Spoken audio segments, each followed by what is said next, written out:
சிறகடிக்க ஆசையில் அடுத்து என்ன நடக்கலாங்கிறதுக்கான ஒரு ப்ரெடிக்ஷன், ஒரு கற்பனையான கதை தான் இது. ஸோ இப்போ வந்து பார்த்தீங்க அப்படின்னா வந்து கிறிஷ் ஒரு பக்கம் வந்து இப்படியே மனசொடைஞ்சு போய் ரொம்ப நாட்களாக அவங்க அம்மாவை திருப்பி பார்க்கலையேன்னு உட்காந்துருக்கும் பொழுது, சஸ்பென்ஷனுக்கு பிறகு எப்படியோ வந்து வேலைக்கு போயிடுறாரு அருணும். ஸோ வேலைக்கு போன அப்புறமா அருணை வந்து மனசை மாற்றி குடும்பத்தை ஒன்றா சேர்த்துக்க வைக்கணும்னு முத்து மீனாலாம் ட்ரை பண்ணிக்கிட்டு இருக்க, எப்படியோ அதெல்லாம் நடக்காதுங்கிற மாதிரி வந்து ரோகிணி ஜாலியாக கிளம்பி தன்னுடைய குழந்தையை போய் பார்க்கலாம், ஏன்னா ரொம்ப நாள் ஆயிடுச்சு அப்படின்னு சொல்லி கிளம்பி போகிறாங்க. கிளம்பி போகும்பொழுது வந்து பார்த்திங்க அப்படின்னா வந்து இது நாள் வரைக்கும் ரோட்டில் எப்போ யார் போனாலும் வந்து கரெக்டாக வந்து அருணோட கண்ணில் சிக்குவாங்கல்ல, அந்த மாதிரி வந்து இங்கே அருணும் இருக்கார். ஆனால் ரோகிணி அதை நோட் பண்ணல. நோட் பண்ணாமல் முதல்ல ஸ்கூலுக்கு போயிட்டு ஸ்கூல்லேருந்து வந்து அவருக்கு அந்த என்ட்ரன்ஸ் கிட்ட தான் வந்து அவர் டியூட்டி பார்த்துட்ருக்காரு அருண்.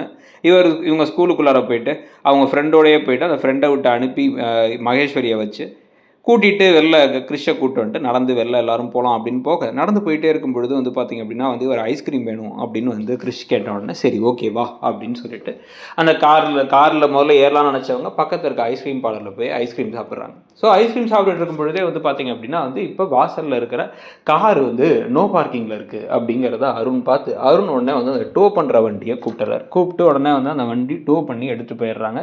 இந்த சமயத்தில் இது வண்டியை டோ பண்ணுறாங்க அப்படிங்கிறத பார்த்துட்டு பதறி அடிச்சுட்டு மகேஸ்வரி வெளில ஓடி வராங்க. ஏங்க நில்லுங்க அப்படின்னு சொல்லி ஓடி வந்தோடனே வந்து ஐயோ வண்டி போச்சா அப்படின்னு சொல்லிட்டு இந்த பக்கம் ரோகிணியும் ரோகிணி ஓடி வரும் பொழுதே வந்து கிறிஷ் பின்னாடி வந்து அப்படி ஐஸ்கிரீம் சாப்பிட்டுக்கிட்டே பார்த்துக்கிட்டு இருக்கும் போதே மகேஸ்வரி வந்து ஐயோ விட்டுருங்க, வண்டி நான் இங்கே தான் இருந்தேன், இப்போ தான் இருந்தேன், ஃபைன் வேணால் கட்டிடுறேன் நோ பார்க்கிங்க்கு அப்படின்ன உடனே ஃபைன் கட்டினா முடிஞ்சா, எத்தனை தடவை 3 தடவை ஹார்ன் அடிச்சு பார்த்தோம், யாருமே இங்கே வரல, இவ்வளோ நேரமாக இங்கே போய் நோ பார்க்கிங் நிப்பாட்டி இருக்கீங்க, ஸ்கூல் ஏரியா டிராஃபிக் வரும், அதெல்லாம் தெரிய வேணாமா உங்களுக்கு, படித்தவங்க மாதிரி இருக்கீங்க அப்படின்னு இந்த பக்கம் அருண் கோவப்பட்டுட்டு இருக்கும் பொழுதே வந்து பக்கத்தில் இருக்க ரோகிணியை பார்த்துறாரு. நீங்கள் அப்படின்னு உடனே ஆமாம் நான் ரோகிணி தான் அப்படின்னு இவங்க முழிச்ச உடனே மீனாவோட சிஸ்டர் தானே நீங்கள் அப்படின்னு. ஆமாம் மனோஜோட ஒய்ஃப் அப்படின்னு. சரி ஓகே நீங்கள் இங்கே அப்படின்னா இவங்க என் ஃப்ரெண்டு தான் அப்படின்னு. இல்லை என்னவா இருந்தாலும் இவங்க பண்ணது தப்பு தானே அப்படின்னா அவள் பண்ணது தப்பு தான், ஆனால் ஃபைன் கட்டிடுவா அப்படின்னு சொல்லிக்கிட்டு இருக்கும் பொழுதே வந்து அம்மா அப்படின்னு பக்கத்தில் ஐஸ்கிரீமை சாப்பிட்டு முடிச்சுட்டு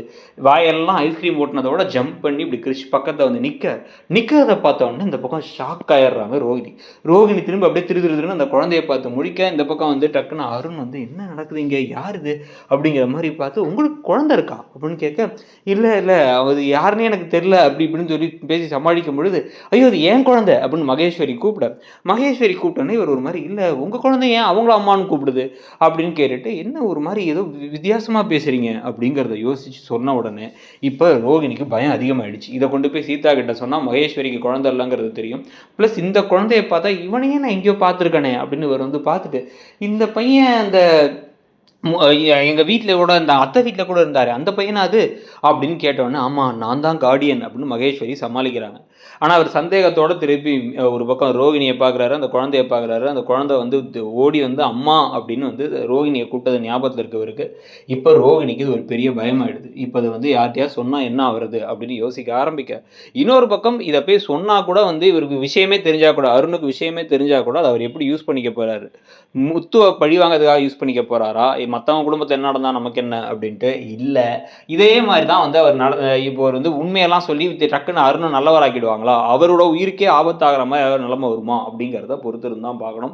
உங்களை பொறுத்த வரைக்கும் இந்த கதை எப்படி போகுது, இதில் வந்து ஒருவேளை ரோகிணி வந்து இவர்கிட்ட அருண் கிட்ட மாற்ற மாதிரி இருந்தால் அது ஓகேன்னு நினைக்கிறீங்களா அப்படிங்கிறதையும் சொல்லுங்கள். இந்த ப்ரெடிக்ஷனை பற்றி உங்களுடைய கருத்தை சொல்லிவிட்டு உங்களை பொறுத்த வரைக்கும் இந்த சீரியலில் நீங்கள் வேறு என்ன எதிர்பார்க்குறீங்க. இப்போ சத்யாவுக்கு ஜோடி வந்தாச்சு, இந்த மாதிரி பல விஷயங்கள் அடுத்து புதுசாக நடந்துக்கிட்டு இருக்கு, ஆனால் மெயின் கதையை விட்டு விலகி போகிறாங்கன்னு தோணுதா இல்லை இன்ட்ரெஸ்டிங்காக தான் போகுதுன்னு நினைக்கிறீங்களா அப்படிங்கிறத சொல்லிவிட்டு அப்படியே மறக்காமல் இடம் பொருள் சேனலையும் சப்ஸ்கிரைப் பண்ணிக்கோங்க. தேங்க்யூ.